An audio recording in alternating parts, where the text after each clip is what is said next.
প্রিয় দর্শক বন্ধুরা, এই মুহূর্তের জন্য আপার প্রাইমারি থেকে গুরুত্বপূর্ণ খবর আপডেট উঠে আসছে কার্যত রিভিউ পিটিশন মামলার ক্ষেত্রে।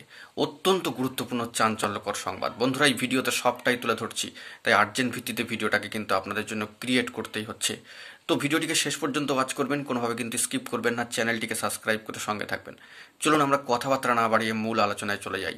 বন্ধুরা, আপার প্রাইমারি থেকে বড়সড় খবর আপডেট কার্যত আবার 10টা দিন অতিক্রান্ত হওয়ার পর এবং রিভিউ পিটিশন মামলার ক্ষেত্রে বড়সড় খবর আপডেট।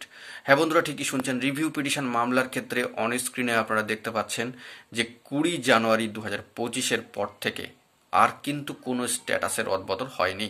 অর্থাৎ নেক্সট হিয়ারিং ডেট ছিল 20 জানুয়ারি 2025, তারপর থেকে 10টা দিন অতিক্রান্ত।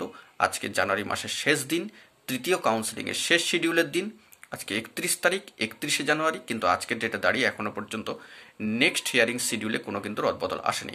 এবং সবথেকে চাঞ্চল্যকর বিষয় যে অর্ডার কপি 13/1/2025-এর পরবর্তী ক্ষেত্রে আর কিছুই কিন্তু আসেনি।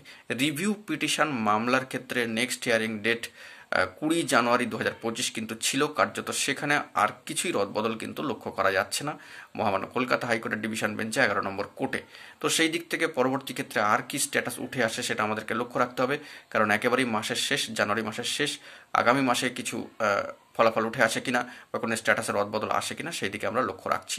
আপাতত রিভিউ পিটিশন মামলার ক্ষেত্রে দীর্ঘ 10 দিন পরেই চাঞ্চল্যকর খবর আপডেটটি উঠে আসলো। এখন এটুকুই, সকলে ভালো থাকবেন, চ্যানেলটিকে সাবস্ক্রাইব করে সঙ্গে থাকবেন। ধন্যবাদ।